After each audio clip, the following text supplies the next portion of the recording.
It was the age of wisdom, it was the age of foolishness. We were all going towards heaven and we were going the other way around. Who could have thought in the March of 2020 how the world would transform in a few days? Today I could have spoken on anything from technology, management and other topics. But when I was given this chance to speak to you today, I decided that I'm going to speak to the youth of today who are the leaders of tomorrow. And then I chose to speak on the pandemic. And why I chose this issue was that I have worked and seen this pandemic, all the three phases, in very closely and learned a lot. You would surely learn technology, you would learn coding, you would learn other things what are taught over here. I've been a student right across your campus at FMS. I have taught there, I've learned there as a young faculty. But today we're going to talk about the pandemic which affected millions of people. How did it all start? It started on the third day of the pandemic. We were actually enjoying the pandemic. There were plans and people thought we'll read our books, we'll see the movies, and groups were formed. And suddenly we saw one rickshaw puller sitting right there on middle of the road crying. I stay in Lajpat Nagar market. When we asked him what's the matter, he said that he didn't have food for anything. We offered him some money. He said he had enough money, but the food stalls were closed and he could not buy any food. So my wife gave him a small meal, some sandwiches which were left over from our evening tea. And next day morning then we decided, okay, as a charity kind of a stuff, let's go and distribute some more food to the people. And when I went out to the market where the rickshaw pullers stand, I was shocked to see there were hundreds of them. And that time what we understood that this needed a very different kind of an approach. And obviously we didn't have the capacity to cook, we didn't have anything. So we reached out to certain people and we reached out to a cloud kitchen which they said that they could give us around 50 meals a day. That is how I started. And these were the streets of Delhi. This person I saw, he was a beggar, he was mentally retarded and he was sitting there. And these were the first two cartons of food which we carried in my car day one. I was stopped by the police. They told me I didn't have a license, I could not sort of move on the road. But anyway, they let me go, understanding where we were coming from. When we started working with the people, we realized there were two kinds of people who actually depended on the street food, people who would buy food every day morning or in the afternoon whenever they earned something, and they had no means to cook.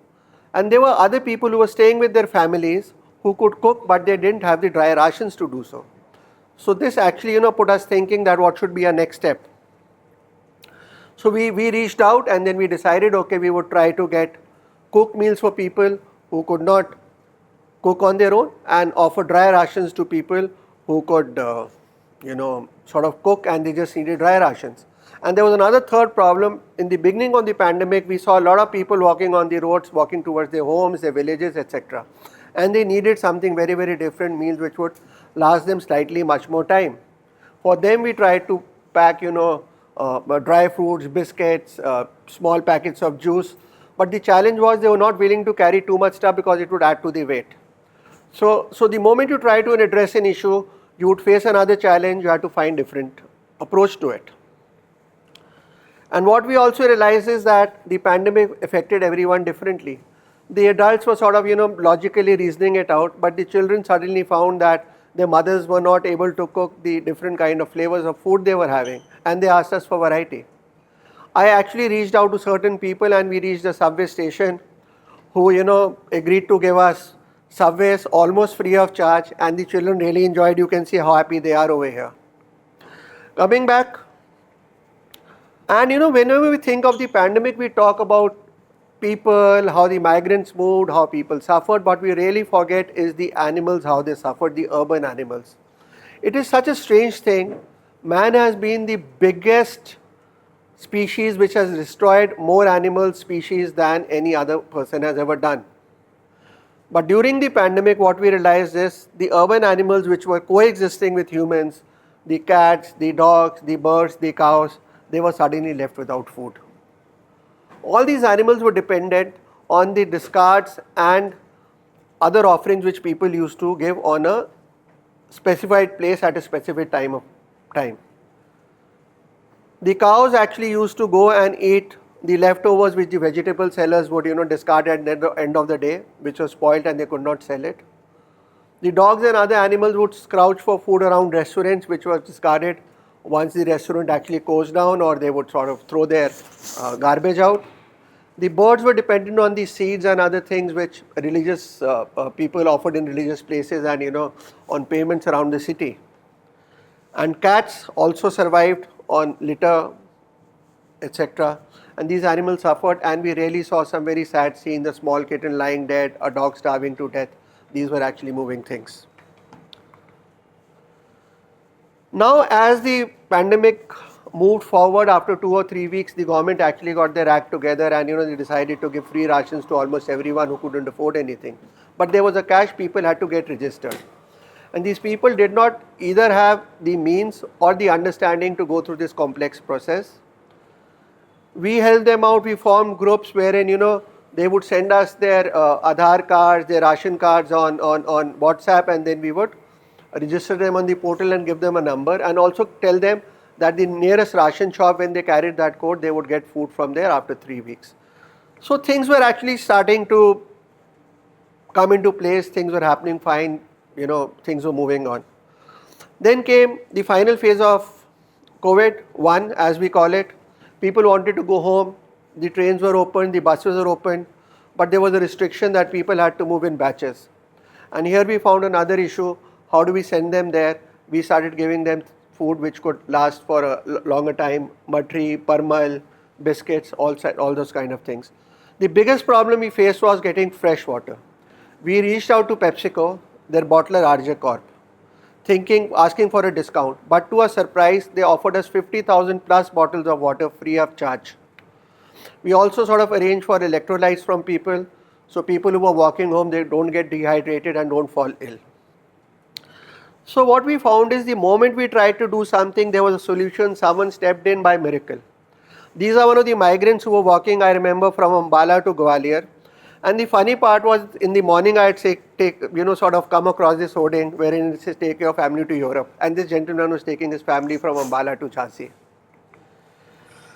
So what was the total impact, what we could do? So we reached out to approximately 13,000 families, giving them dry rations for 3 weeks. We were able to distribute approximately 25,000 packets of food, cooked food. We helped around 6,000 migrants. And so this, if you translate through a rough calculation, means around 13,97,000 meals. Would have we ever done this if the pandemic was there? Obviously not. 13,97,000 meals in 45 days is a staggering number. We think when you were giving dry rations, you could actually send them across so people could collect them. There were so many restrictions. I had to, we were a group of 7 friends. We used to pack everything in 2 shifts on a car, load a car, download it somewhere, and this is how life actually went on. So what was our learning? First was, we need to understand what the issue is. You can't go with a solution and say, okay, this is my solution, and we'll try to, this is the issue, we'll try to address the issue in this manner. Second thing is, you have to respond with empathy. You have to understand, you have to coexist as a human being. You are not a charity giver. People have a lot of dignity. Another big incident which I never forget is, once a person asked me for my phone number. Now, the kind of people we are, or at least I am, I was very apprehensive that he would call me for more food, etc. I said, "Number kyun chahiye?" He said, "Sir, I want your number. So once the pandemic is over, I can send you the money for all the meals you have provided here." He took out a small diary and every day was writing, 3 meals, 4 kgs of this and 5. I was really, really moved. So thing is that hope is what keeps humanity alive. And people actually do step out. We were never doing this. Other people also not doing this. We thought everything was over. We went back to life, and then came wave 2 of the pandemic. This was more than a health crisis. This was a battle of humanity. Help came in from many forms. A lot of people helped us. The first thing what we faced is a challenge of arranging oxygen. Oxygen cylinders were in short supply. We reached out to industrial associations. They opened their factories, gave us empty oxygen cylinders. Refilling was a big challenge. Delhi had no oxygen left. We reached out to BHEL in Haridwar. Their management decided that they would provide free refilling of cylinders. The only condition was we had to pick and drop them. We reached out to Truckers Association. They said, no worry, we'll carry the stuff for you, we'll get it back for you. This way we were able to actually fill around 800 cylinders, not a very large number, but for the 800 people who might have been saved, it was a huge number. Another issue which arose was that we saw that there were elderly people, there were children with disabilities, people who had children but they were in different cities, and getting medicines and these things into their houses was a difficult task. We were very clear we would not do this. But looking at the changed situation, we had to change our strategy, and then we decided to move into these houses. Despite a lot of medical advice, people said that you could yourself get affected. But we did not have any other choice because we were the only hope these people had. Another story we came is amongst children, who lost both their parents. They became orphans all of a sudden. And this is a story of a 14-year-old girl who lost both her parents in a span of around 2 weeks. And she lost her mother in the night and a grandmother, and she was also suffering from COVID. Now she wanted to get her grandmother admitted and was moving with an ambulance to get her admitted but not getting admission. She reached out to us on social media. We contacted the Delhi Government Child Welfare Department. They assured us that they would help the child and advised the girl to go to Apollo hospital. I reached along with the girl and they assured us admission. But before that, what actually struck us was, had this child actually eaten anything? This was a 14-year-old girl who was moving in May of 2021 without any food from 8 in the morning, and we met her around 8:45 in the evening. While I was moving out of the house, my wife sort of packed some kind of food for her, and before I gave her the food, she actually broke down. I can still remember that scene. But most surprisingly, when her grandmother was admitted and I told her, "Beta, I will drop you home," she says, "Uncle, I have COVID. You'll also catch COVID. I'll take a Uber with a partition. For my safety, you just follow me." I was so moved. I said, this child has lost both her parents. Her grandmother is in the hospital. She's suffering from COVID and she's thinking about me. This was a lesson for me in resilience. And then she said something very strange to me when I dropped her home. She said, "Uncle, probably my parents have sent you for me."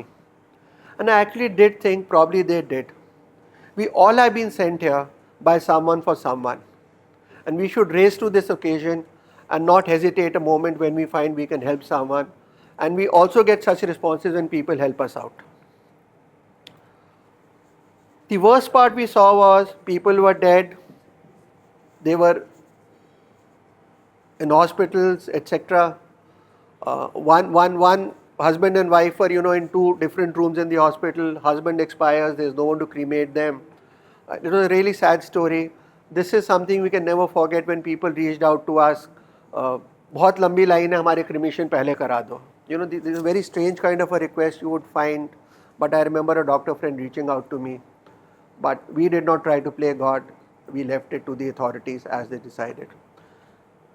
Second thing was shortage of medicines. Medicines were not available. We did have some resources available.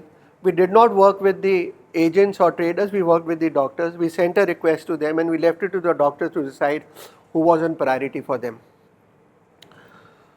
A lot of people ask me, when I share this story with them, and I don't share this story because me and my group had worked on this. We shared this story to show to the people that, we were not prepared for this, we had no intention of doing this, but suddenly this was thrust upon us, or we accepted this challenge and we could do such a lot. A question asked is, how many lives did you save? I say even if we saved one life, it was actually worth it. What is the call for action? What do we do if we don't have a crisis at hand? Would have we sort of, done all this if the crisis is not there? Most probably no.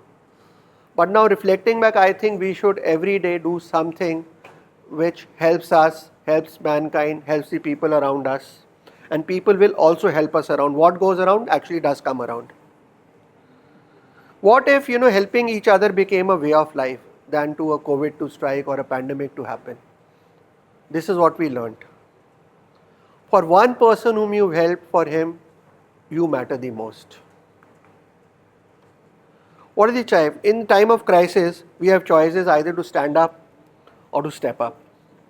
And when we step up, we don't just help others, we discover actually truly who we are. This was my lessons, what I learned. I would leave you with a small quote from the Rig Veda, which is Sam gachadam, sam vadadam, samvo manasi janatam, deva bhagam, yatha purve sanjanana upasite. It actually means let our actions be one, let our voices be one, let our thoughts be one, and let's work in unison for the mankind. Thank you so much for being such a wonderful audience today. Thank you once again.